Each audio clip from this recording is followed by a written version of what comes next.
Representation of rate for non stoichiometric reaction.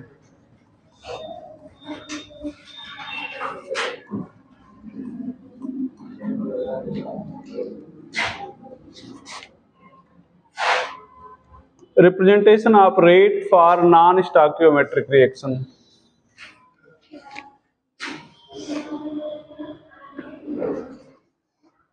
ध्यान देना, यहां पर ध्यान दो बेटा। जैसे मान लो एक रिएक्शन लिख रहे हैं A+2V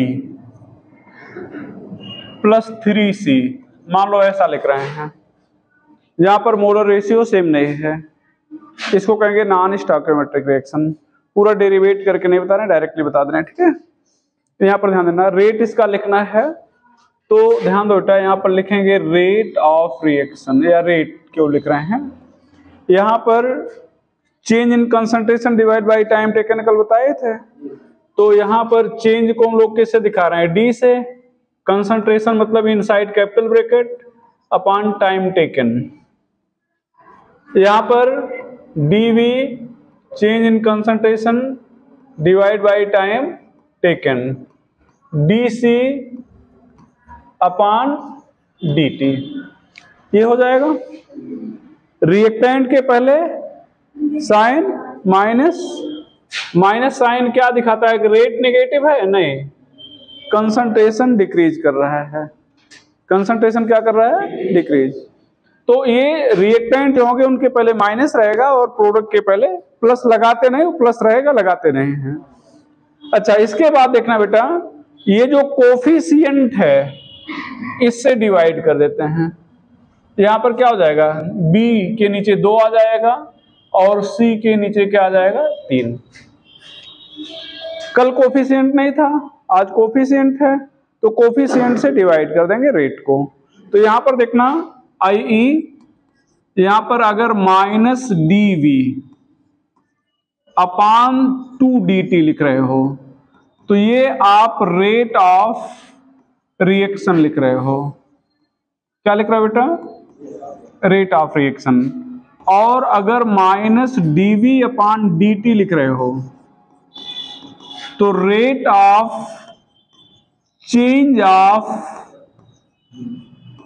कंसंट्रेशन ऑफ C लिख रहे हो, B लिख रहे हो, rate of change of concentration of V। ध्यान देना, अगर रेट ऑफ रिएक्शन पूछेगा तो कोफिशिएंट से डिवाइड करना है, और rate of change of concentration पूछ रहा है तो कोफिशिएंट से डिवाइड नहीं करना है, बस इतना ध्यान रखिएगा। अच्छा, B रिएक्टेंट है, रिएक्टेंट है तो घटेगा, तो हमने जैसे कहा rate of change of concentration, घटेगा, घटने का मतलब गायब होना, डिसअपीयर होना। तो ये ऐसा कह दे कि रेट ऑफ चेंज नहीं, rate of disappearance of B, तब भी तो ये है। Rate of appearance of C, C बन रहा है तो अपीयर हो रहा है, उपस्थित हो रहा है ना, तो जरूरी नहीं rate of formation of C कह सकता है, rate of change of concentration of C कह सकता है, rate of formation of C कह सकता है, rate of appearance of C कह सकता है। तो फिर हमें कोफिशिएंट से डिवाइड नहीं करना है। जब रेट ऑफ चेंज जब रेट ऑफ रिएक्शन कहेगा तब हमें कोफिशिएंट से डिवाइड करना होगा। रेट ऑफ डिसअपीयरेंस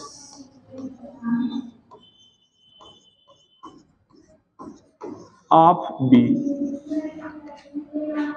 ठीक है, rate of disappearance of B, ये हो जाएगा।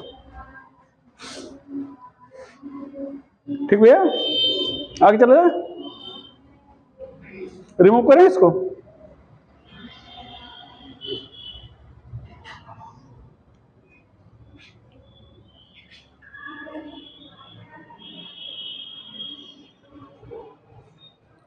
लिखिएगा आगे, represent rate of following reaction.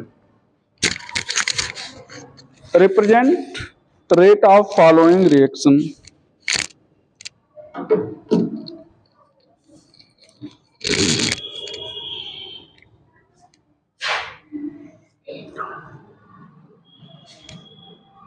यहां पर पहला N2 + 3H2 = 2NH3 equal to क्या हो जाएगा 2NH3। दूसरा 1/2A 2/3V = 3/5C। तीसरा ABB यहां पर CC, ये तीनों रेट लिखने हैं। पहला क्या लिखोगे, rate minus dN2/dt minus dH2/3dt, यहां पर dNH3/2dt। ठीक है। यहां पर दूसरा B रेट इक्वल टू क्या बेटा माइनस DA/dt, तो पहले लिखी दो, यहां तक कोई दिक्कत नहीं है। यहां पर 1/2 लिखेंगे तो 2 फाइनली ऊपर आ जाएगा, तो डायरेक्ट लिख दे रहे हैं 2/A। आगे बोलो माइनस dV/dt, तो लिखना है, तो यहां पर 3 मतलब 2/3 होगा तो 3 ऊपर आ जाएगा, है ना। और यहां पर dC/dt, यहां पर क्या बेटा 5/3 फाइनली हो जाएगा। कोई दिक्कत तो किसी को नहीं होना चाहिए। लास्ट वाले में C वाले में रेट इक्वल टू बोलना बेटा DA/ADT, माइनस में dV/BDT,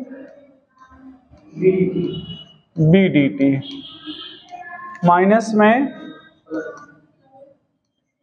dC/CDT।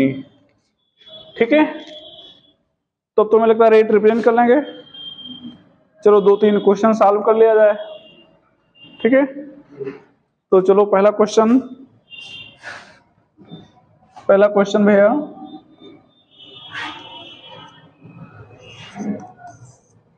a reaction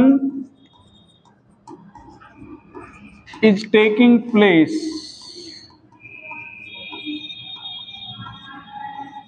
as follow। A reaction is taking place as follow।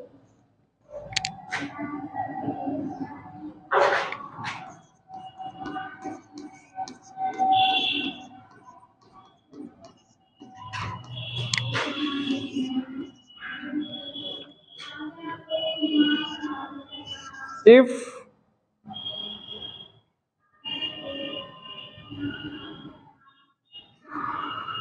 concentration of NO2 increases by 1.6 into 10⁻³ mole per liter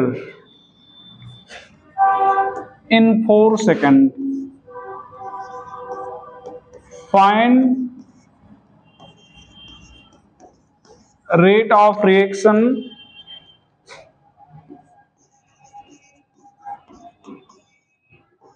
and rate of disappearance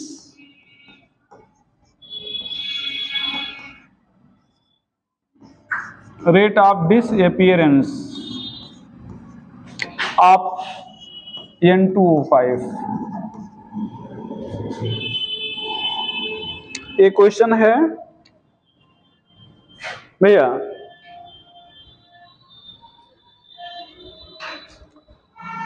question है अब देखा जाए, पहले तो हम लोग इसका रेट लिखेंगे। क्या लिखा जाए? रेट। अब यहां पर आप लोग ध्यान दीजिएगा बेटा, रेट पहले हम लोग जैसा लिखते हैं वैसा रेट लिखेंगे। तो क्या लिखा जाए? माइनस dN2O5 अपान 2dt माइनस नहीं होगा dNO2 upon 4dt equal to क्या हो जाएगा बेटा? DO2 अपान dt। हो गया? अच्छा ध्यान देना, ये तो रेट रिप्रेजेंटेशन है। अब जरूरी नहीं कि तीनों चीजें दी गई हो तभी रेट मिलेगा, ये तीनों बराबर है एक दूसरे के ना, तो इसमें जो भी दिया गया उसी समय रेट मिल जाएगा।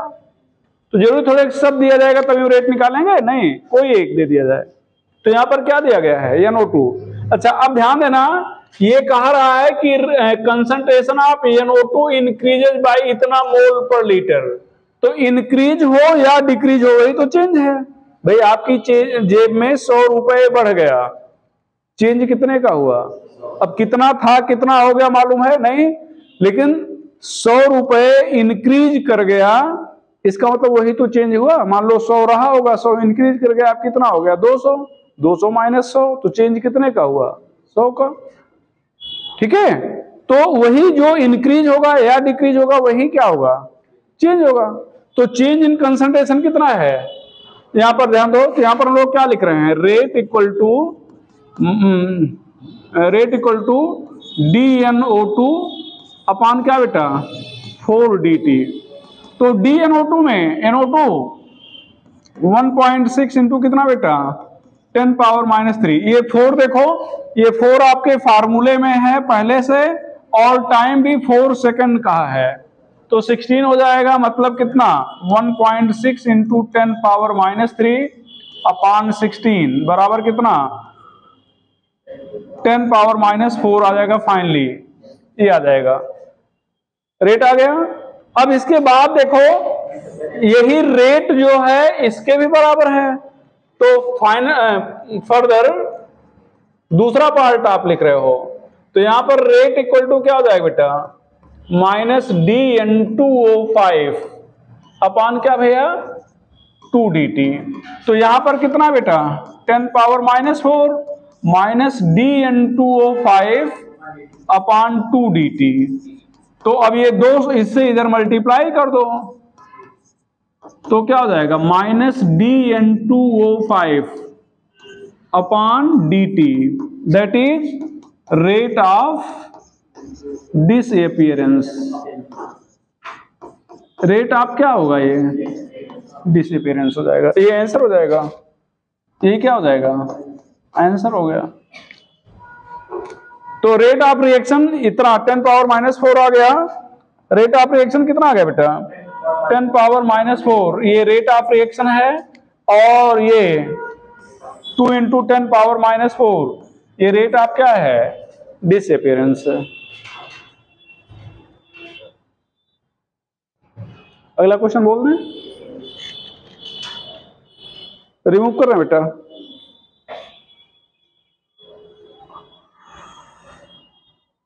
रिमूव कर दे रहे हैं? चलो अगला question, a reaction occur as follow.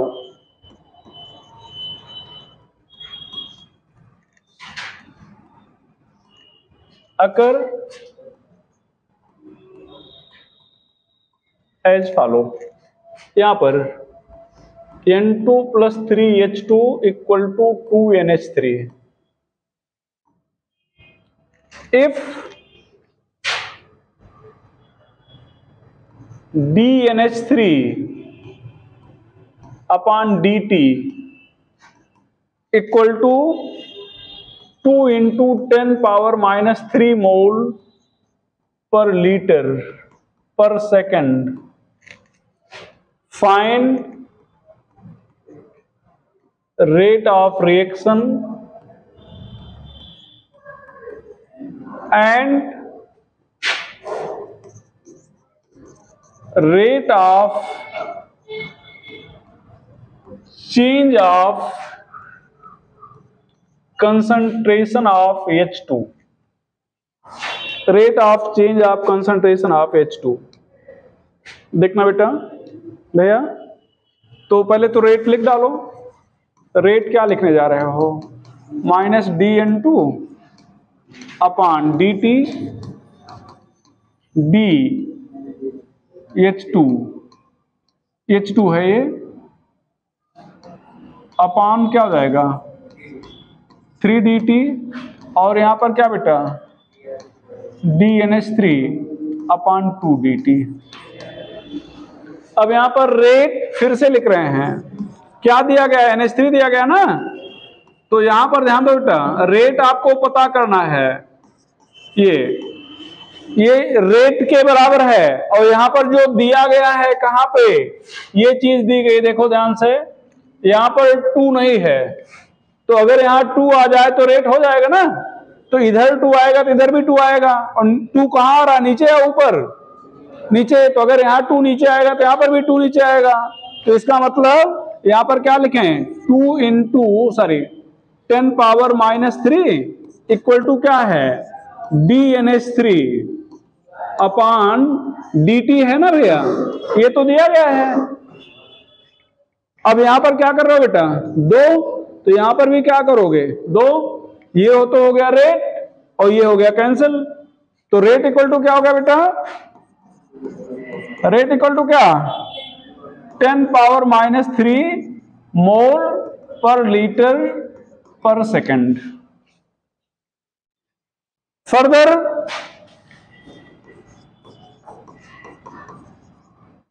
या इधर लिख दें, यहां पर रेट इक्वल टू क्या बेटा, बोलो भैया -DH2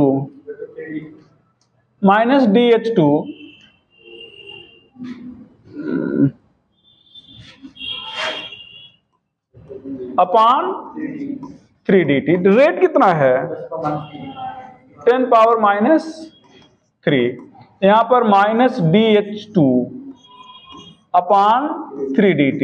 अब रेट आप क्या पूछ रहा है, चेंज ऑफ कंसंट्रेशन, तो इसका मतलब कोफिशिएंट रिमूव करना पड़ेगा, तो क्या करने वाले हो 3 इंटू 10 पावर -3, भाई इधर 3 रिमूव करने के लिए इधर 3 से मल्टीप्लाई करो, तो जब इधर मल्टीप्लाई करोगे तो इधर मल्टीप्लाई करोगे ना भैया, तो कितना हो जाएगा बेटा -DH2 अपॉन DT, ये आंसर हो जाएगा। तो ये आपका आंसर है। और एक दूसरा आंसर ये है, आपके 2 क्वेश्चन बोले गए, मतलब 2 पार्ट बोला गया था, पहले पार्ट का आंसर ये है और दूसरे पार्ट का आंसर ये है, बन जाएगा ना। एक क्वेश्चन एक बार AIEEE में पूछा गया था, चलो देखते हैं, रिमूव कर रहे हैं इसको। अगला question, a reaction occur as follow,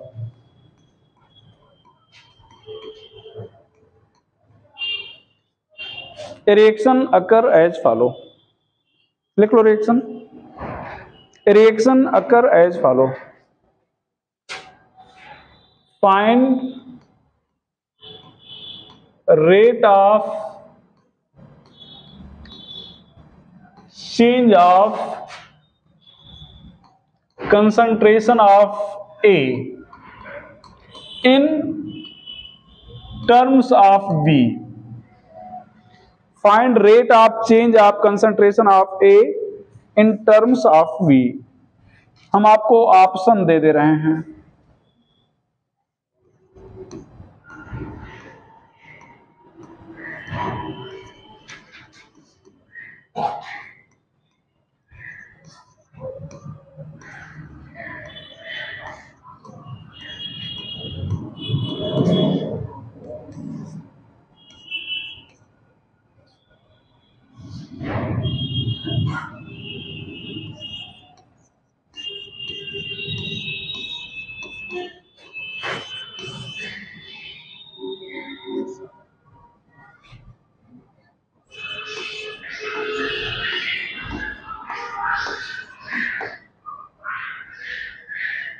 अच्छा ये B है तो ये प्लस होगा, माइनस नहीं होगा,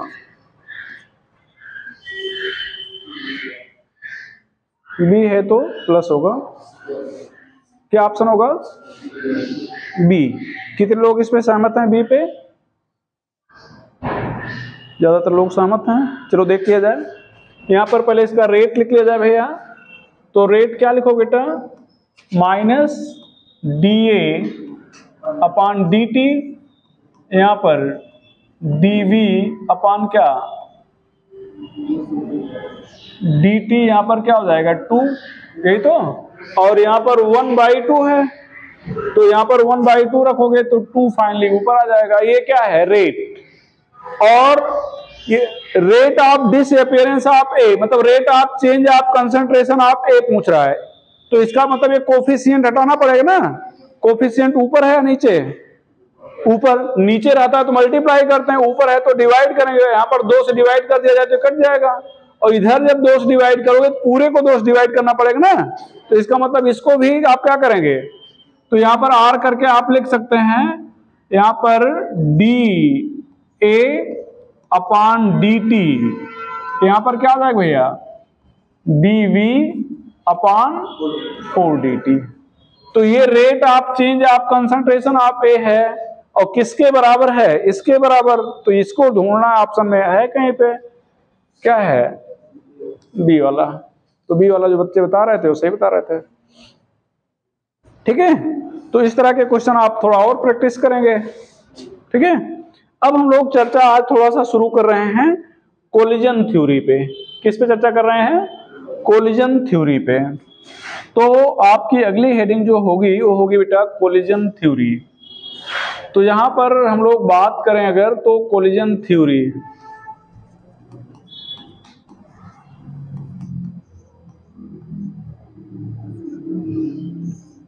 कोलिजन थ्योरी दिया, रिप्रेजेंट किसने किया था, आर्हेनियस ने। पहले 2 मिनट सुन लो फिर लिखाते हैं, ठीक है। कोलिजन थ्योरी आर्हेनियस ने रिप्रेजेंट किया था, और बाई मॉलिक्यूलर रिएक्शन के लिए रिप्रेजेंट किया था।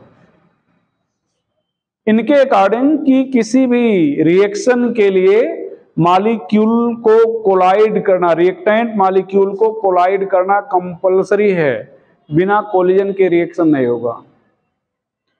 रिएक्टेंट मॉलिक्यूल को कोलाइड करना कंपलसरी है, बिना कोलिजन के रिएक्शन नहीं होगा। आप सड़क पे जा रहे हो, किसी से कोलाइड ना करो, कोई रिएक्शन नहीं होगा। लेकिन कोलाइड कर जाओ, ठोक दो किसी को, तो रिएक्शन होने की संभावना है ना। तो नहीं ठोक रहे हो कोई बात नहीं, आप जा रहे हो जाओ। तो बिना कोलिजन के रिएक्शन नहीं होगा, इन्होंने बताया वही हम भी बता रहे हैं, बाई मॉलिक्यूलर रिएक्शन के लिए। तो collision is necessary for reaction, लेकिन सारे कोलिजन रिएक्शन के लिए रिस्पॉन्सिबल नहीं होते, सारे कोलिजन रिएक्शन के लिए रिस्पॉन्सिबल नहीं होते। आप जैसे कहा ठोक दे, एक छोटे से बच्चे को ठोक दिए, बेचारा आपको डर जाएगा, मन में जो भी बोलेगा, लेकिन आपसे बोल नहीं पाएगा ना, ठीक है। या आप जा रहे हो, कोई भीम का है आदमी या गन वन टांगे है, वो ठोक दिया आपको, तब भी आप कोई छोटे बच्चे वाला व्यवहार, हाँ, तब भी रिएक्शन नहीं होगा, ठीक है। तो सारे कोलिजन रिएक्शन के लिए रिस्पॉन्सिबल नहीं होते।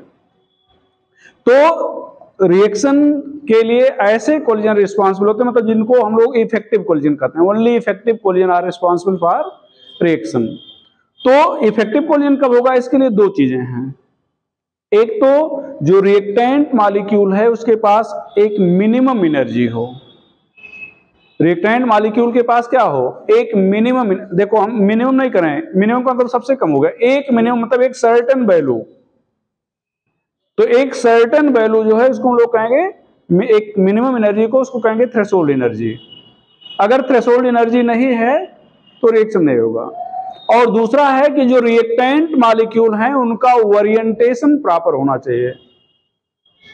रिएक्टेंट मॉलिक्यूल का ओरिएंटेशन क्या होना चाहिए, प्रॉपर। दोनों चीजें एक साथ होंगी तभी कोलिजन इफेक्टिव होगा, तभी रिएक्शन होगा। दोनों चीजें एक साथ नहीं है तो कोलिजन इफेक्टिव नहीं है, रिएक्शन नहीं होगा।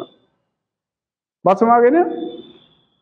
दोनों चीजें साथ में है तभी रिएक्शन होगा, मतलब इफेक्टिव कोलिजन होगा तभी रिएक्शन। इसको एक दूसरे एग्जांपल समझ लें। जैसे आप लोग नीट का एग्जाम देना है, सारे बच्चे बैठे हो, आपको एग्जाम मतलब नीट में सिलेक्शन लेना है, तो इसके लिए चाहिए क्या कि आप पहला तो काम करो, एग्जाम दो, लेकिन सारे एग्जाम देने वाले बच्चे सिलेक्ट भी नहीं होते। बिना एग्जाम दिए भी सिलेक्ट नहीं होगे, लेकिन जो बच्चे एग्जाम दे रहे हैं वो भी सिलेक्ट हो जाए इसकी गारंटी नहीं है। तो सिलेक्शन के लिए दो चीजें चाहिए, एक तो आप एग्जाम दोगे, ठीक है। अब सारे बच्चे एग्जाम देने वाले सिलेक्ट नहीं हो रहे हैं, तो सिलेक्ट कौन होंगे? जिनके पास दो चीजें होंगी, एक तो एक सर्टेन नॉलेज हो, सर्टेन मिनिमम नॉलेज। मान लो 100 सीट है, तो जो 100th रैंक लेके आया है, इस बाउंड्री क्रॉस किया है, उसके बाद फर्स्ट बेटिंग आ गई है, तो जो 100th रैंक लेके आया है उसके पास एक सर्टेन मिनिमम नॉलेज था, बाउंड्री किसी तरह से क्रॉस कर गया है। और दूसरा क्या? Proper representation. जो नॉलेज आपका था उसको आपने प्रॉपरली क्या किया? रिप्रेजेंट किया। दोनों चीजें होगी तभी सिलेक्शन होगा। मान लो आपके पास इतना नॉलेज था कि आप सिलेक्ट हो सकते थे, सिलेक्शन भर को नॉलेज है, लेकिन सिलेक्शन हो जाए ऐसी गारंटी नहीं है। क्यों भैया? आप एग्जाम हॉल में गए, 3 घंटे सो गए, एग्जाम हॉल में गए 3 घंटे सो गए, नॉलेज आपके पास था लेकिन सिलेक्शन नहीं हुआ। क्यों? क्योंकि आप रिप्रेजेंट नहीं किए, सो गए थे। और दूसरा, आपके पास नॉलेज नहीं था, एक गोले के बजाय तीनों भरे हैं कि कोई न कोई सही हो ही जाएगा, चारों भर दिए हैं। तो आपने प्रयास तो खूब किया है कि चलो कोई न कोई एक गोला सही होगा, हाँ, लेकिन आपके पास अब नॉलेज नहीं था। तो ये दोनों चीजें एक साथ होंगी तभी आपका सिलेक्शन होगा, ठीक है। अब इतने लोग बैठे हो, इसमें कुछ लोग ऐसे होंगे जिनके पास दोनों होगा, तो जब एग्जाम देंगे तो उतने लोगों का सिलेक्शन हो जाएगा। अगर यही संख्या डबल कर दिया जाए तो कुछ बच्चे तो ऐसे और आ जाएंगे जिनके पास थ्रेशोल्ड नॉलेज भी हो और प्रॉपर ओरिएंटेशन भी हो, ठीक है। तो खैर, ये है कोलिजन थ्योरी। तो यहां पर लिखेंगे रिप्रेजेंटेड बाय आर्हेनियस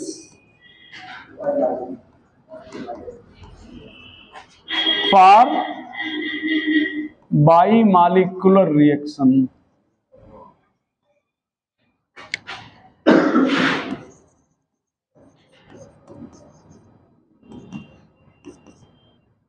एकदम शॉर्ट में लिख रहे हैं, effective collision are responsible for reaction.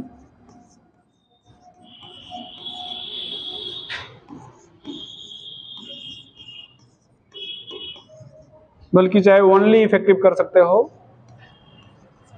Only effective collision are responsible for reaction. For collision to be effective, collision to be effective,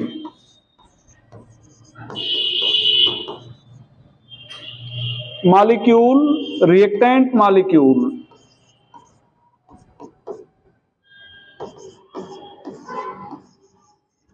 must possess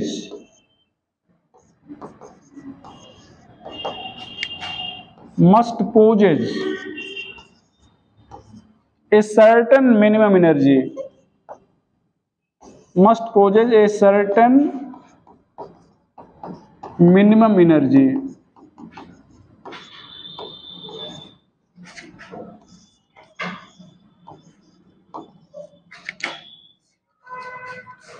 bracket में थ्रेशोल्ड एनर्जी।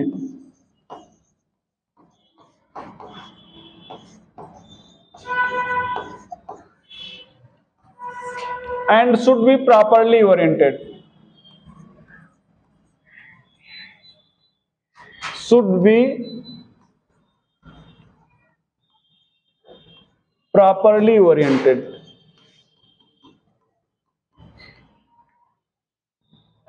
तो reactant molecule must possess certain minimum energy.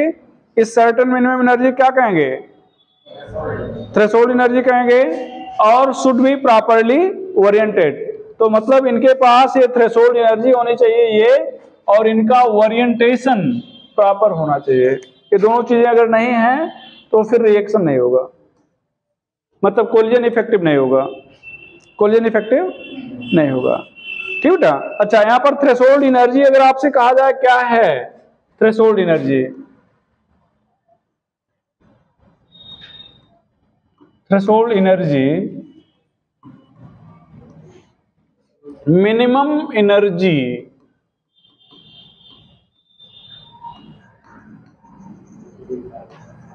that a molecule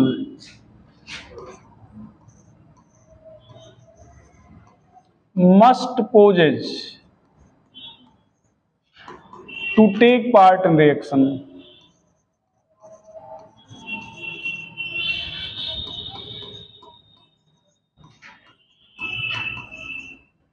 That a molecule take part in a reaction.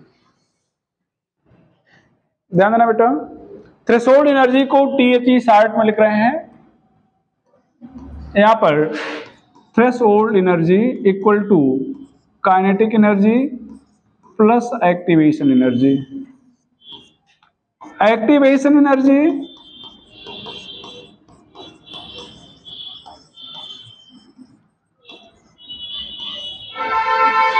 Activation energy क्या भैया?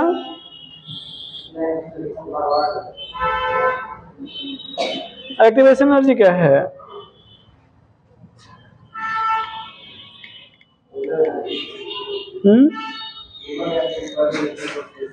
Minimum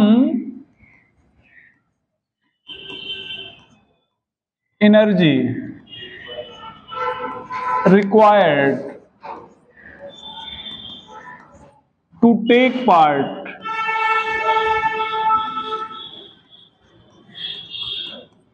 in reaction. क्या difference दोनों में? हाँ, नीचे कर दे रहे हैं। क्या डिफरेंस है दोनों में?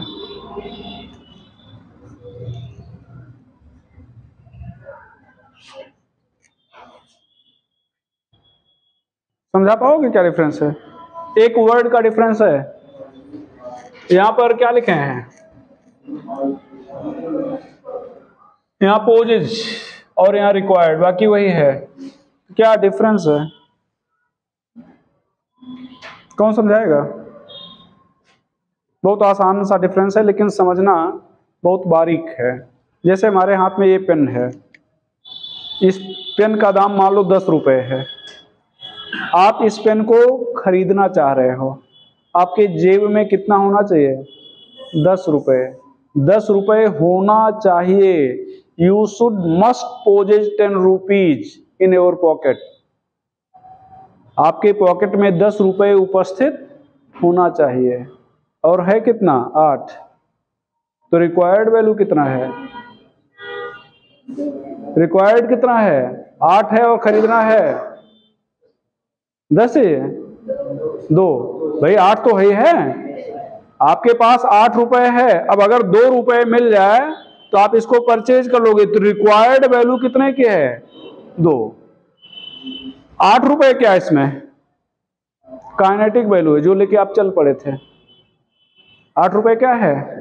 काइनेटिक वैल्यू है, जो लेके गए थे। मतलब रिएक्टेंट की अपनी जो एनर्जी है उसको काइनेटिक एनर्जी कहेंगे, जो लेके वो रोल अपना प्ले करना चाह रहा था, लेकिन उसकी एनर्जी सफिशिएंट नहीं हो रही थी, कम पड़ रही थी। तो आपने उसको कुछ दिया या उसको कुछ रिक्वायर्ड थी, वो सप्लाई की गई। तो जो रिक्वायर्ड वैल्यू थी वही क्या है? एक्टिवेशन। जो होना, दोनों डिफरेंस समझ लीजिएगा। जो होना चाहिए था वो क्या है? थ्रेशोल्ड। जो कमी पड़ रही है वो क्या है? Activation value.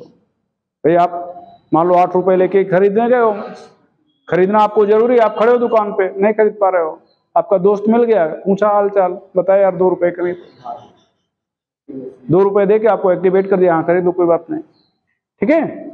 तो ये जो 2 रुपए दिया गया दैट इज एक्टिवेशन वैल्यू। और चाहिए कितना था? 10। रखना जेब में 10 होना चाहिए था, लेकिन 2 की कमी पड़ रही थी। डिफरेंस में आ रहा है ना? रिक्वायर्ड वर्ड बोल दिया जाए एक्टिवेशन, पोजेज बोल दिया जाए थ्रेशोल्ड। बात क्लियर? एक क्वेश्चन आपसे यहां पूछना चाह रहे हैं कि जो रेट ऑफ रिएक्शन है ये एक्टिवेशन एनर्जी के डायरेक्टली प्रोपोर्शनल होगा या इनवर्सली? रेट डायरेक्टली प्रोपोर्शनल में होगा या इनवर्सली? आप बोलो बेटा, जल्दी बोलो। पेन सम किया होगी तब बोलोगी, बोलने में पेन रखने की क्या जरूरत है? हाँ, डायरेक्टली। और कोई बोलेगा आप लोगों में? डायरेक्टली या इनवर्सली? जो एक्टिवेशन एनर्जी है रेट के डायरेक्टली प्रोपोर्शनल में है या इनवर्सली? और आप चलो सबसे छोटे हो, आप बोल दो। क्लास वाइज छोटे हो, वैसे साइज में नहीं बोल रहे हैं, डायरेक्टली। और भैया कोई? इनवर्सली, इनवर्सली प्रोपोर्शनल में है। फिर से वही एग्जांपल, पेन 10 रुपए की है, दो लोग खरीदने गए हो, एक लोग 7 रुपए ले गए हो, एक लोग 8 रुपए ले गए हो, या एक के पास 5 ही रुपए है, एक के पास 8 रुपए है, तो जिसके पास 5 रुपए है उसकी रिक्वायर्ड वैल्यू क्या है? 5। जिसके पास 8 रुपए है उसकी रिक्वायर्ड वैल्यू क्या है? व्यवस्था एक को 5 रुपए करना है, एक को 2 रुपए की। कौन आसानी से व्यवस्था कर ले जाएगा? 2 रुपए वाले व्यवस्था आसानी से कर लेगा ना भाई। दोस्त भी मिला मान लो देने वाला, भैया पूछा हाल चाल, आप बोले 2 रुपए कमी है, वो पूछा कहा 5 रुपए कमी है, तो पॉसिबिलिटी किसको एक मिल जाए? 2 रुपए मिल जाएगी ना आसानी से। इसका मतलब प्रोसेस में इजीली इन्वॉल्व हो जाएगा।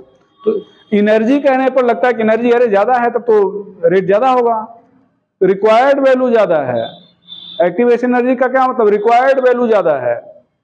तो जहां पर रिक्वायरमेंट ज्यादा है वो फुलफिल हो इसकी संभावना कम हो जाएगी। बात सुन रहे ना? तो इसका मतलब जो एक्टिवेशन एनर्जी है इसको EA से रिप्रेजेंट करते हैं। तो ये एक्टिवेशन एनर्जी जो है बेटा इनवर्सली प्रोपोर्शनल टू क्या हो जाएगा? Rate of reaction.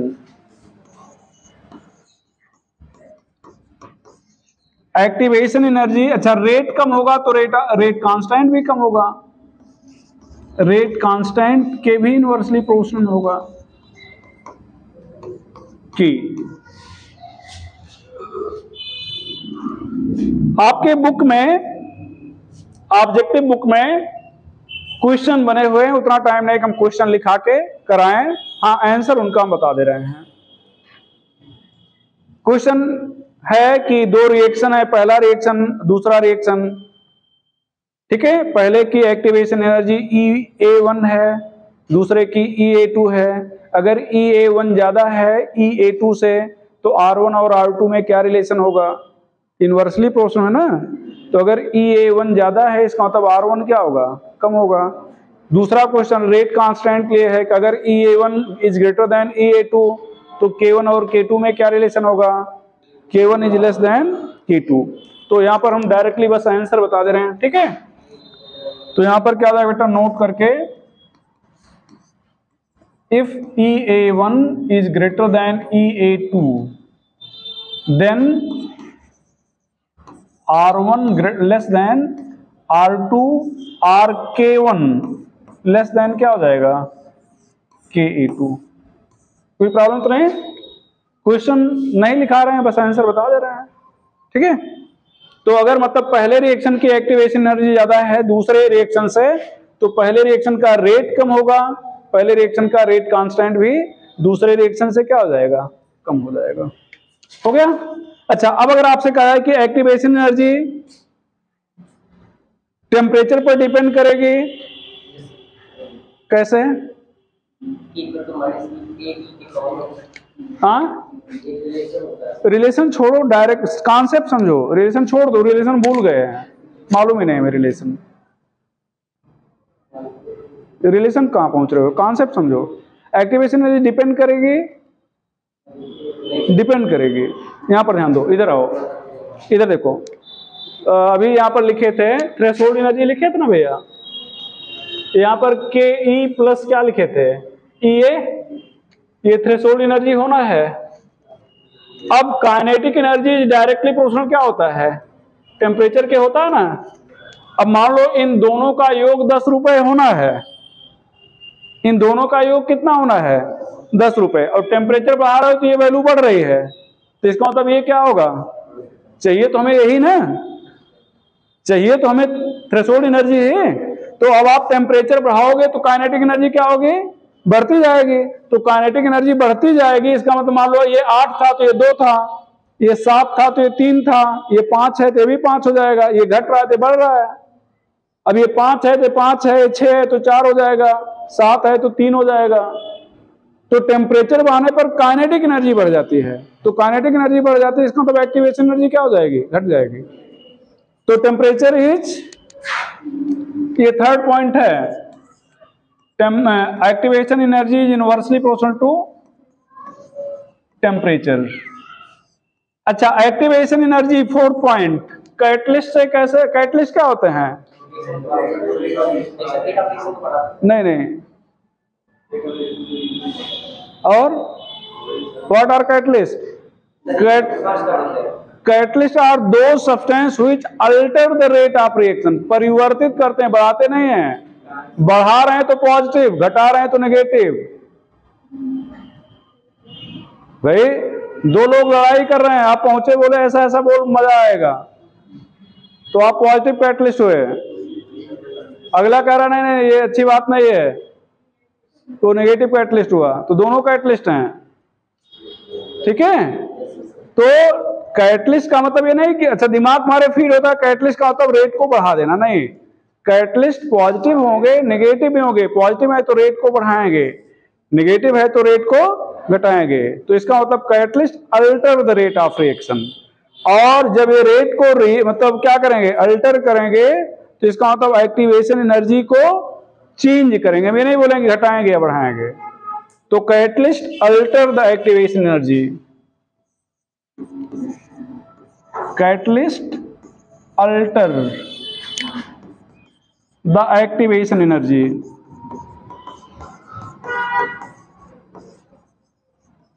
अल्टर का मतलब होता है चेंज, अल्टर का मतलब क्या होता है, चेंज। तो कैटलिस्ट जो है एक्टिवेशन एनर्जी क्या करते हैं, चेंज कर देते हैं। ठीक है, ये हो जाएगा। तो ध्यान रखिएगा, ये 4 पॉइंट, ये पहला पॉइंट था, ये दूसरा पॉइंट था, ये तीसरा था और ये चौथा था। तो यहां से बहुत सारे क्वेश्चंस बनते हैं। आगे और लिखाएंगे, चलें आगे। यहां पर एक ग्राफ समझा जाए बेटा, रिमूव कर रहे हैं इसको, एक ग्राफ यहां पर ध्यान देना। ये थ्रेशोल्ड एनर्जी, ये बल्कि एनर्जी कह रहे हैं यहां पर, ये एनर्जी है, ई फॉर एनर्जी, और यहां पर ये थ्रेशोल्ड एनर्जी लिख रहे हैं, और ये रिएक्शन प्रोग्रेशन है, रिएक्शन प्रोग्रेशन, रिएक्शन प्रोग्रेशन है, मतलब रिएक्शन के बढ़ने की दिशा है। यहां पर ये एनर्जी बैरियर है, एनर्जी बैरियर। ठीक बेटा, यहां पर ध्यान दो, यहां पर A+V ये रिएक्टेंट हैं, ये AV में कन्वर्ट हो गया, ये प्रोडक्ट है AB, A+B ये रिएक्टेंट है, R कह रहे हैं, और AB ये प्रोडक्ट है, P कह रहे हैं। ध्यान देना बेटा, यहां पर इसको कहेंगे एक्टिवेशन एनर्जी, क्या कहेंगे, EAF लिख रहे हैं, और इसको कह रहे हैं काइनेटिक एनर्जी। ध्यान देना, इधर देखो, ये जो रिएक्टेंट मॉलिक्यूल है, ये A+B दोनों रिएक्टेंट हैं, इनकी यहाँ ये ओरिजिन है ना, तो यहाँ पर दिख रहे हैं ना ये, इसका मतलब यहां से लेकर यहां तक इनकी एनर्जी थी, इतने ऊपर है, तो इसका मतलब ये इस बैरियर को क्रॉस करना था, तो इतनी एनर्जी तो अपने पास थी, इसके बाद नहीं आगे जा पा रहे थे, तो उतनी एनर्जी आपको दे के बैरियर को क्रॉस कराना है। तो इसका मतलब क्या हो जाएगा, एक्टिवेशन एनर्जी हो जाएगी, बैरियर क्रॉस कर जाएंगे। और ये बैरियर था, एनर्जी बैरियर, मतलब जैसे मान लो 5 किलो जूल है, 5 kilo joule 10 kilo joule barrier था। अब जैसे ये पेन का दाम 10 रुपए था, तो 10 बैरियर है 10 रुपए ना भाई, 10 रुपए होगा तभी खरीद पाओगे, मतलब वो बैरियर है। अब बैरियर को क्रॉस कर जाएंगे, तो यहाँ पर बैरियर पे पहुंचे तो ये पहले इंटरमीडिएट में बदलेंगे, इसको कहेंगे एक्टिवेटेड कॉम्प्लेक्स। क्या बनाएंगे, एक्टिवेटेड कॉम्प्लेक्स बनाएंगे, और बाद में एक्टिवेटेड कॉम्प्लेक्स कन्वर्ट हो जाएगा किसमें, प्रोडक्ट में। अच्छा, प्रोडक्ट मान लो रिएक्टेंट में जाना चाहे तो यहां से यहां तक एनर्जी किसकी है? प्रोडक्ट की। इसके बाद प्रोडक्ट अगर इधर जाना चाहेगा तो इसको इतनी एनर्जी चाहिए ना, तो ये ध्यान दो, ये फिर एनर्जी इसको यहां से यहां तक चाहिए। इसको आप कहोगे activation energy for backward reaction. अच्छा, energy of product and energy of reactant दोनों के डिफरेंस को, प्रोडक्ट की एनर्जी जो है और रिएक्टेंट की एनर्जी जो है, दोनों के डिफरेंस को हम लोग एंथैल्पी चेंज बोलते हैं। क्या बोलते हैं बेटा? एंथैल्पी चेंज, मतलब ये डेल्टा एच है। अच्छा, ग्राफ में प्रोडक्ट की एनर्जी ज्यादा दिख रही है रिएक्टेंट की? प्रोडक्ट नीचे है भैया, रिएक्टेंट ज्यादा दिख रहा है, ऊपर है ना ये, तो रिएक्टेंट ऊपर दिख रहा है मतलब रिएक्टेंट की एनर्जी ज्यादा है, प्रोडक्ट नीचे दिख रहा है, प्रोडक्ट की एनर्जी क्या है? कम है। तो एनर्जी कम है मतलब एनर्जी निकली होगी तभी कम हुई होगी। तो एनर्जी निकली होगी इसका मतलब क्या है? एक्सोथर्मिक है। क्या है? एक्सोथर्मिक। तो ये है एक्सोथर्मिक, ये एक्सोथर्मिक है ग्राफ। और यहां पर ध्यान देना बेटा, यहां पर भी सेम वही एनर्जी बैरियर,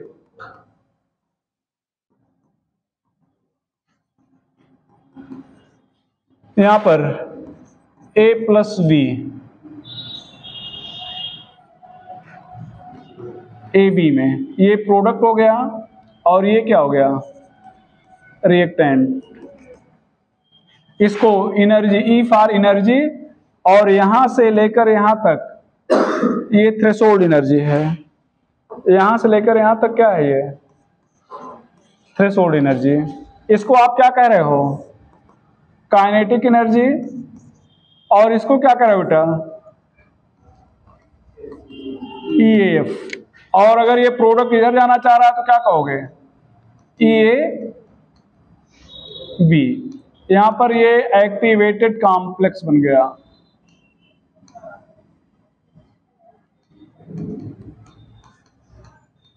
अब की किसकी एनर्जी ज्यादा दिख रही है? प्रोडक्ट की। तो ये रिएक्शन प्रोग्रेशन है और ये ग्राफ किसका है भैया?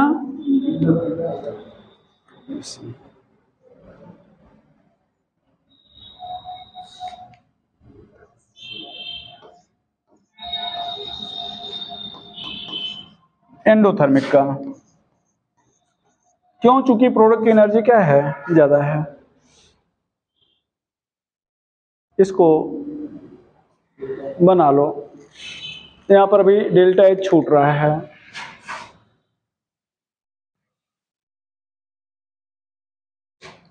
यहां पर ये डेल्टा एच हो जाएगा। अच्छा, इसको ध्यान से देखो, इधर ये यहां से देखो, ऐसे लाइन यहां से देखो, ये लाइन तो ऊपर गई है, ये नीचे जहां पर ये ईएफ खत्म हुआ है, अगर वो लाइन यहां से ऐसे आगे बढ़ाओ तो इसमें आके मिल गई पीली वाली लाइन में ना, और ये अगर ऐसे आगे बढ़ा दो, ध्यान देना, अगर इसको आप आगे ऐसे बढ़ा दे रहे हो, देखो ऐसे, ये तो ये ऐसे बढ़ रहा ना, यहां से लेकर ईएफ है, तो यहां से लेकर ईएफ होगा, ऊपर तक होगा ना, और इसके ध्यान दो, इसके नीचे क्या है? डेल्टा एच है। तो जहां पर ईएबी खत्म हुआ उसके नीचे डेल्टा एच है ना, तो डेल्टा एच और ईएबी मिल के क्या है? ईएएफ है। तो यहां पर आप अगर ईएएफ लिखना चाह रहे हो तो ये क्या हो जाएगा? ईएबी प्लस डेल्टा एच होगा ना, तो डेल्टा एच बराबर क्या हो जाएगा बेटा? ईएएफ माइनस क्या हो जाएगा? ईएबी। यहां पर ध्यान देना। अच्छा, वही सेम चीज अगर यहां पे बात करें तो देखो ईएबी यहां से लेकर यहां तक है, ऐसे लाइन बढ़ा दिया गया है, तो इस जहां पर ये लाइन यहां से लेकर यहां तक डेल्टा एच है और उसके बाद डेल्टा ईएफ शुरू हो गया है, तो यहां पर उल्टा होना चाहिए, ईएबी माइनस ईएफ होना चाहिए। यहां पर क्या होना चाहिए? ईएबी माइनस ईएफ, लेकिन हम लिख रहे हैं सीधा ही वैसे ही, यहां पर भी डेल्टा एच इक्वल टू क्या लिख रहे हैं? ईएएफ माइनस ईएबी लिख रहे हैं। ऐसा इसलिए लिख रहे हैं कि ये क्या है? एक्सोथर्मिक है। एक्सोथर्मिक के लिए डेल्टा एच क्या होता है? नेगेटिव। तो ये अधिक वाली वैल्यू को अगर आप नेगेटिव में रखोगे तभी तो आंसर नेगेटिव आएगा। तो ग्राफ के अकॉर्डिंग तो EAB माइनस क्या होना चाहिए, EAF होना चाहिए, लेकिन अगर ऐसा करेंगे तो डेल्टा एच पॉजिटिव आ जाएगा और हमें डेल्टा एच बताना क्या है, नेगेटिव, इसलिए हम इस वैल्यू को ऐसा कर रहे हैं। ठीक है, तो ये चीजें हो गई। कोई प्रॉब्लम हो तो बताओ। ठीक है, एक क्वेश्चन लिखिएगा, यहाँ पर 2-3 क्वेश्चन हमें करना है। अच्छा हाँ, अभी जो कैटलिस्ट की बात हो रही थी और एक्टिवेशन एनर्जी की, ध्यान देना बेटा। कैटलिस्ट रिएक्शन को बढ़ाते कैसे हैं या घटाते कैसे हैं? तो कैटलिस्ट करते क्या है, रिएक्शन के पाथ को चेंज कर देते हैं या बैरियर को ऊपर नीचे कर देते हैं। बैरियर को कैटलिस्ट थोड़ा यहाँ समझ लेते हैं, अभी आगे अलग चर्चा करेंगे इस पे। ये मान लो ये रिएक्शन ऐसे हो रहा था, ये R था, ये क्या था, P था, तो ये क्या करेगा, ऐसे पहले आपको यहां तक जंप लगाना पड़ रहा था ना भैया। अब यहां जो मॉलिक्यूल थे तो बैरियर को क्रॉस नहीं कर पा रहे थे, लेकिन अब कैटलिस्ट क्या किया, बैरियर को नीचे ले आया, तो इसका मतलब अब यहां पे जो मॉलिक्यूल थे वो क्या कर जाएंगे, जंप कर जाएंगे। ठीक है, दूसरा क्या किया, मान लो ये बैरियर को ऊपर ले गया, तो अब जो मॉलिक्यूल यहां जंप करके चले जा रहे थे अब नहीं जा पाएंगे, तो जो बैरियर को ऊपर कर दिया तो रेट घटा दिया। ऊपर कौन कर रहा, रेट घटा कौन रहा, नेगेटिव कैटलिस्ट, तो नेगेटिव कैटलिस्ट बैरियर को ऊपर करेगा, मतलब एक्टिवेशन एनर्जी को बढ़ा देगा, और पॉजिटिव कैटलिस्ट एक्टिवेशन एनर्जी को घटा देगा, बैरियर को नीचे कर देगा। तो ये पाथ को चेंज कर देते हैं, पहले आपके सिलेबस में हुआ करता था तो रिमूव कर दिया गया। ये रिएक्शन के पाथ को चेंज कर देते हैं जिससे एक्टिवेशन एनर्जी बदल जाती है, और एक्टिवेशन एनर्जी बदल जाने से रेट बदल जाता है। एक्टिवेशन एनर्जी बदल जाने से रेट क्या हो जाता है भैया, बदल जाता है। ठीक है, तो क्वेश्चन लिखिएगा,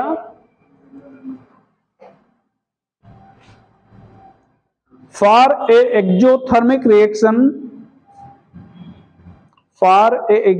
reaction correct statement is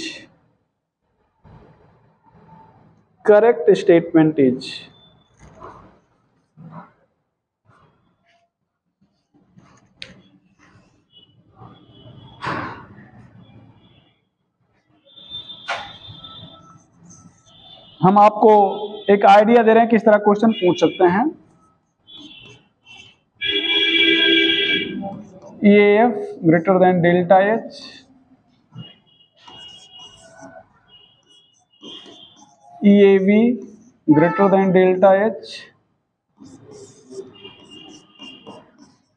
EAF equal to delta H,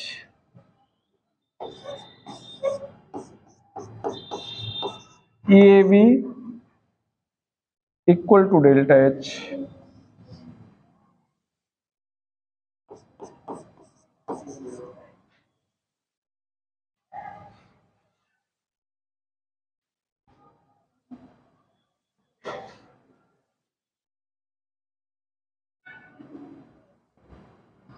कौन सा ऑप्शन सही होगा?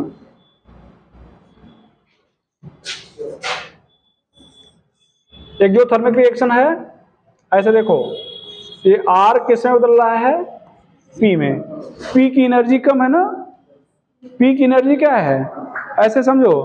अब यहां पर क्या है, ये EAV है, ये क्या है, EAV है, और ये क्या है, EAF है, और ये क्या है, डेल्टा एच है। तो अगर ये एक्सोथर्मिक रिएक्शन है तो EAB यहां से चल के यहां खत्म हो रहा है और EAF यहीं से चल के यहीं खत्म हो गया। अब बताओ कौन सा स्टेटमेंट सही है?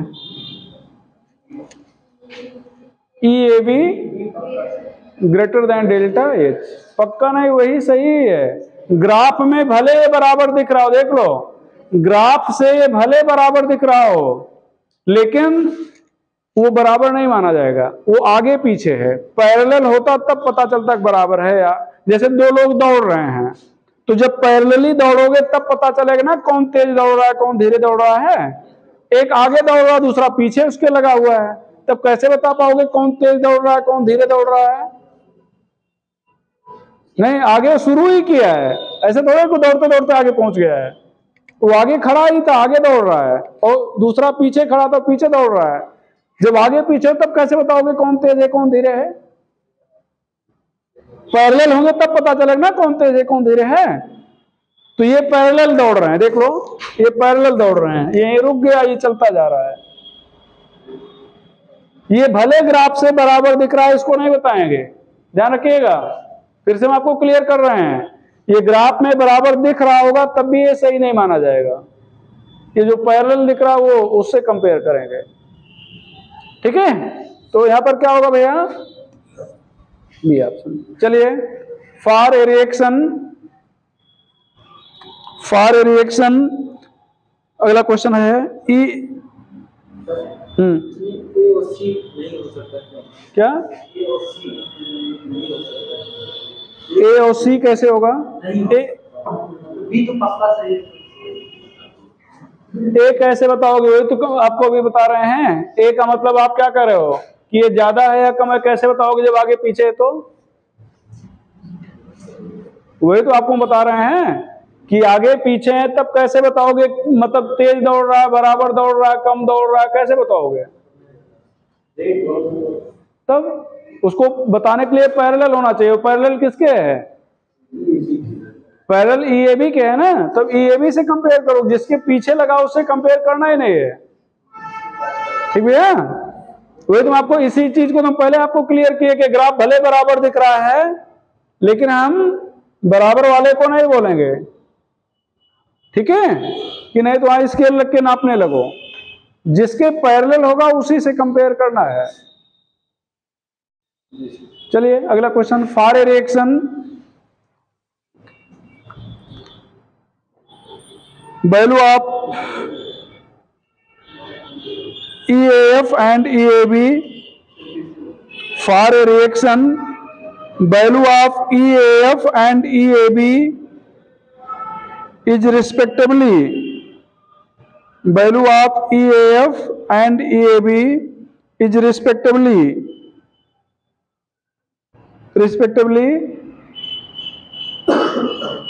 20 kilojoule and 15 kilojoule, 20 kilojoule and 15 kilojoule, 20 kilojoule and 15 kilojoule. Find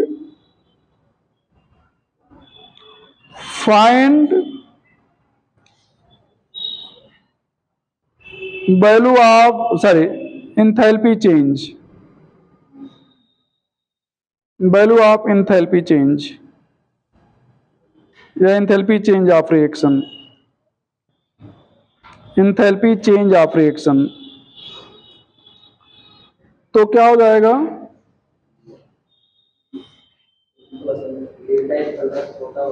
हाँ, तो यहाँ वैल्यू बताना ना बेटा। तो डेल्टा एच इक्वल टू क्या? EAF माइनस EAB, तो क्या हो जाएगा? 20 माइनस 15। अच्छा अब यहाँ एंडोथर्मिक या एक्सोथर्मिक पूछ ले तो क्या बताओगे? एंडोथर्मिक होगा। तो यहाँ पर 20 माइनस 15 कितना आ जाएगा? 5 किलोजूल। किलोजूल में था ना। अगला क्वेश्चन, अब जो क्वेश्चन बोल रहे हैं वो नीट में आया हुआ क्वेश्चन है, लिखिए। For a reaction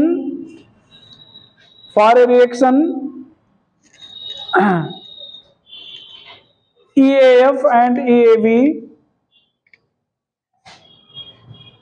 for a reaction EAF and EAB is respectively 200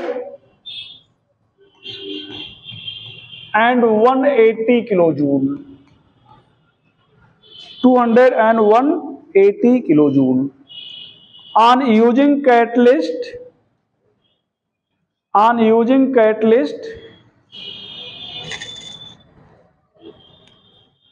value of activation energy decreases 100 kilojoule,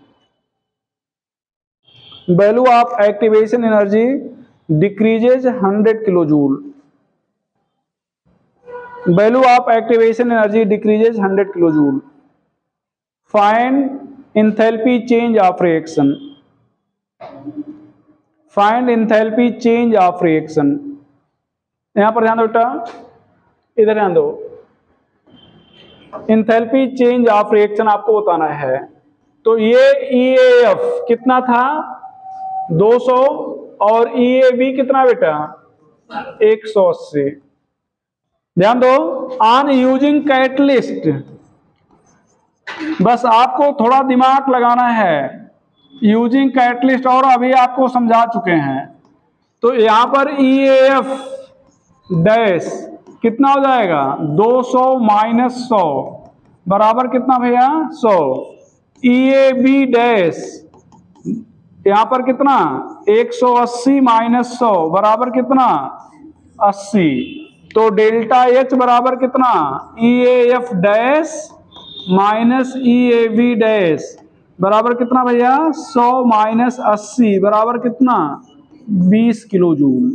अच्छा, अब आप यहां 200 से 180 घटा दो तब भी 20 आएगा। लेकिन हमें यह बताना है पेपर सेटर सोच क्या रहा है। पेपर सेटर के दिमाग में यह चल रहा है, वो आपके दिमाग को पढ़ना चाह रहा है कि activation energy decreases bye 100 kilo joule. किधर से घटाओगे, फॉरवर्ड से, बैकवर्ड से या दोनों से? भाई आप तो अभी हम बता रहे हैं तो आपको बड़ा अच्छा लग रहा है, हाँ ठीक है सर ने घटा दिया, हम भी घटा ले रहे हैं ये। लेकिन जब एग्जाम दोगे तो यही इतना आसान सा क्वेश्चन, तब वहां आप सोचोगे कि ये तो बताया नहीं कि फॉरवर्ड से घटाना है बैकवर्ड से घटाना है, कहां से घटाना बताया गया। तो वो तब कर पाओगे जब आपका कॉन्सेप्ट क्लियर होगा कि हमें दोनों से घटाना है। कैसे, अभी ग्राफ से समझा रहे थे आपको। ध्यान दो, ये बैरियर है, यहां पर R है, यहां पर P है।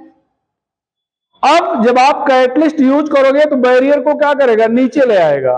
तो बैरियर जब नीचे लाएगा तो दोनों साइड में नीचे आएगा या एक साइड में आएगा? दोनों साइड में नीचे आएगा ना भाई। इधर नीचे आया तो इधर भी तो नीचे आएगा। ऐसा तो नहीं कि इधर नीचे आ गया इधर ऊपर ही रह गया। तो अगर इधर बैरियर नीचे आया मतलब इधर घटा है तो इधर भी घटा। मतलब अगर एक्टिवेशन एनर्जी घट रही है तो दोनों से घटेगी, फॉरवर्ड से भी और बैकवर्ड से, और जुड़ रहा है तो दोनों में जुड़ेगा। ये मतलब पेपर सेटर का ये मतलब सोच थी। और आप परेशान जरूर होंगे क्योंकि नहीं बताया फॉरवर्ड का घटाना या बैकवर्ड। ये आपका जब कॉन्सेप्ट क्लियर होगा कि बैरियर नीचे आएगा तो दोनों साइड में नीचे आएगा मतलब दोनों साइड में घटेगा, फिर आपके लिए कोई बात नहीं। तो आप फिर ये इतना करने की जरूरत ही नहीं है। अब हमें मालूम है कि घटेगा, दोनों साइड घटेगा मतलब फिर कोई फर्क नहीं, आप यहीं से आंसर ले लो। बात क्लियर है ना? तो हम तो यहीं से घटा के बता देते हैं, लेकिन इतना क्यों किए चूंकि मालूम हो कि दोनों साइड से घट रहा है। तो अब आपको अगर ऐसा क्वेश्चन मिलता है तो फिर ये आगे जाने की जरूरत नहीं है। आप सीधे कैटलिस्ट यूज किया, इसका मतलब उसका कोई मतलब नहीं है। अगर डेल्टा एच पूछ रहा है तो हमें सीधे आंसर बोल देना है दोनों का डिफरेंस लेके। बात क्लियर हुई? एक ग्राफ देखते हैं, यहां पर देखना बेटा। क्वेश्चन है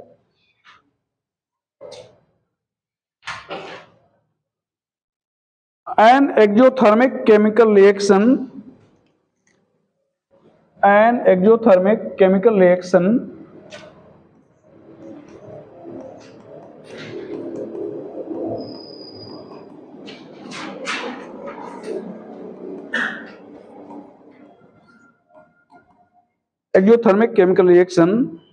is occurring in two steps as follow. Is occurring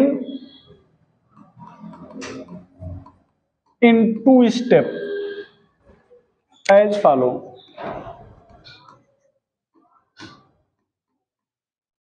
Two steps as follow. A plus V, यहां पर X, ये स्लो है, ये पहला है, ये दूसरा है। यहां पर X इक्वल टू AB, ये फास्ट है। The process of reaction can be best described. The process of reaction can be best described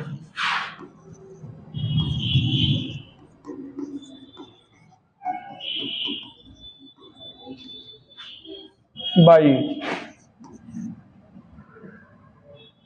graph.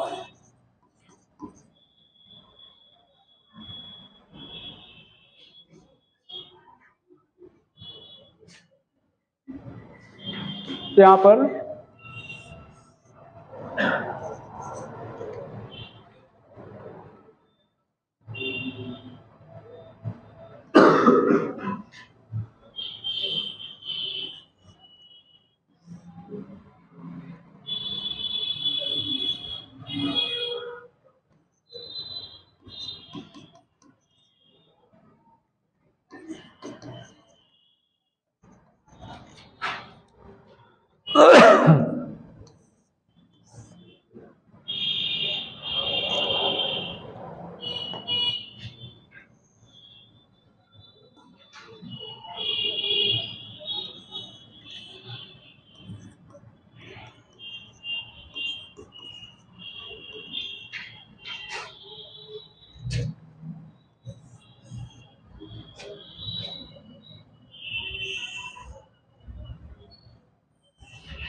ये सब में नीचे एक्स है।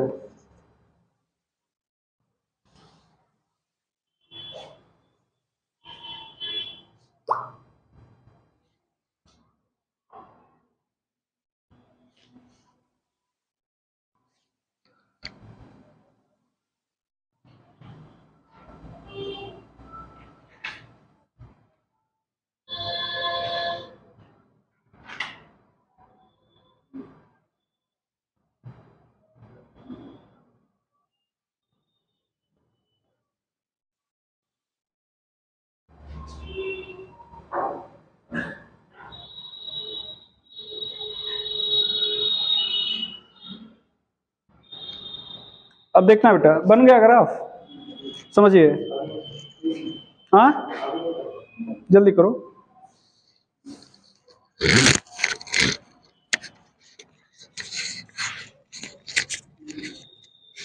चलो बेटा,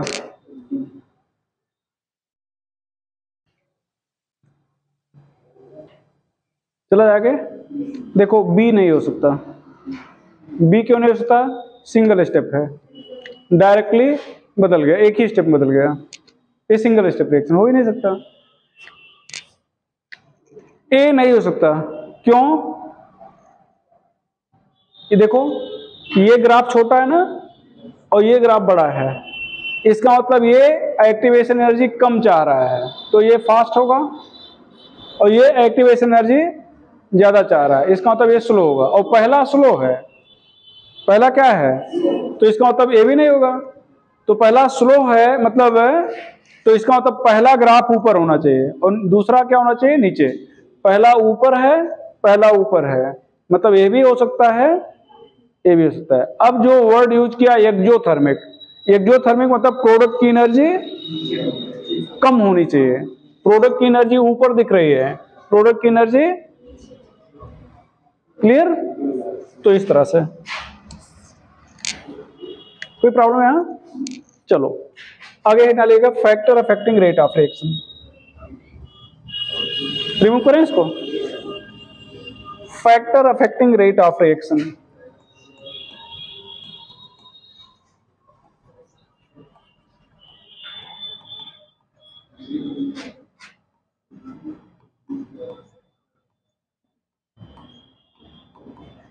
factor affecting rate of reaction, पहला कंसंट्रेशन। तो यहां पर भैया concentration is directly proportional to rate. क्यों भैया? कंसंट्रेशन बढ़ाने पर अभी भी बात हुई थी, नंबर ऑफ इफेक्टिव कोलिजन बढ़ जाएंगे। जैसे हमने कहा कि आपकी संख्या डबल कर दिया जाए तो कुछ बच्चे ऐसे जरूर आ जाएंगे जो प्रॉपरली ओरिएंटेड होंगे और उनके पास मिनिमम थ्रेशोल्ड नॉलेज भी होगा। तो यहां पर as on increasing concentration number of effective collision increases. Number of effective collision increases. B में temperature directly proportional to rate. Temperature is directly proportional to rate. क्यों भैया? As on increasing temperature kinetic energy increases. तो temperature बढ़ने पर kinetic energy क्या होगी? बढ़ जाएगी। तो काइनेटिक बढ़ जाएगी तो एक्टिवेशन अपने आप क्या हो जाएगी? घट जाएगी। और activation energy decreases. In general for each 10 degree Celsius increase in temperature,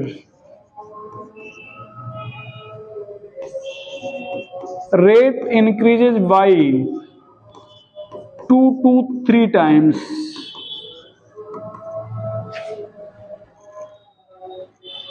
In general, for each 10 degree increase in temperature, rate increases by 2 to 3 time. Question 2-3 लिखेंगे।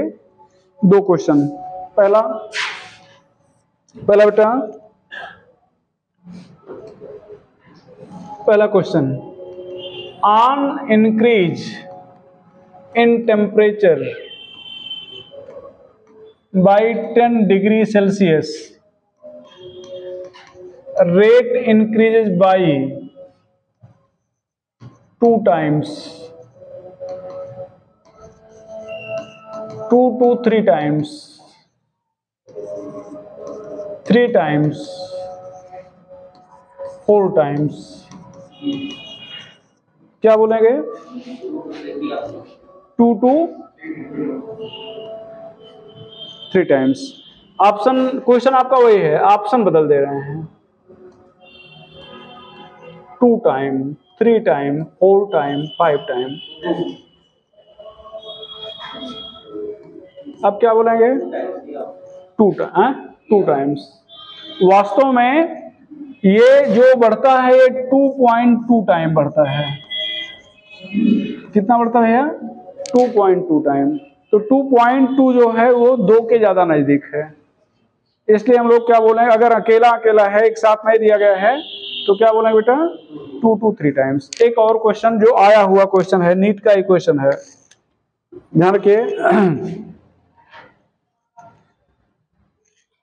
On increasing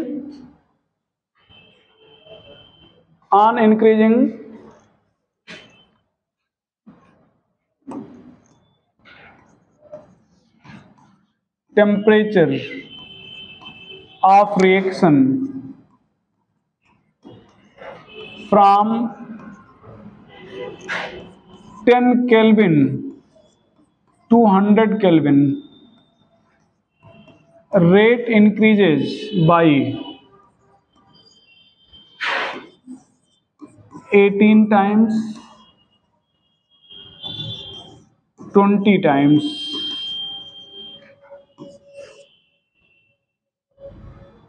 256 times, 512 times।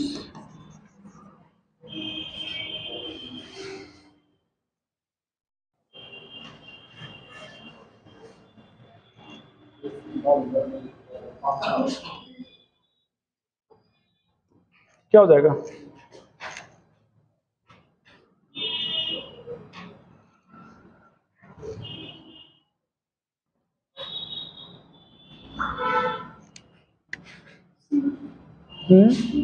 जब सी पहुंचो तो डी पहुंच जाओ। सी कौन बोला? ठीक है, हमें लग रहा था ए अभी बोलोगे, जब सी पहुंच ही गए तो डी पहुंचो, थोड़ा और प्रयास करो। ठीक है, ये ध्यान दो, R equal to 2T2 minus T1 power 10, तो यहाँ पर 2, यहाँ पर 100 माइनस 10/10, तो 2 पावर 9 दैट इज 512 टाइम्स। ठीक बेटा, तो ध्यान रखिएगा। कई लोग क्या करेंगे, अच्छा एक और चीज आपको बता दें, अभी तो यहाँ पर क्वेश्चन में ये थ्योरम लिखाया था इतना सेल्सियस, और यहाँ क्वेश्चन में क्या बोल दिया, केल्विन। तो सेल्सियस और केल्विन स्केल पर चेंज सेम होता है भाई, एक केल्विन चेंज करो या एक सेल्सियस चेंज करो, चेंज सेम होगा। ठीक है, ये चीज हो गई। चलो आज कहानी खत्म करते हैं, कल इसको आगे प्रोसीड करें। ठीक है, कोई डाउट? ठीक भैया, चलो थोड़ा पढ़िएगा आप लोग, है ना भैया? ठीक है।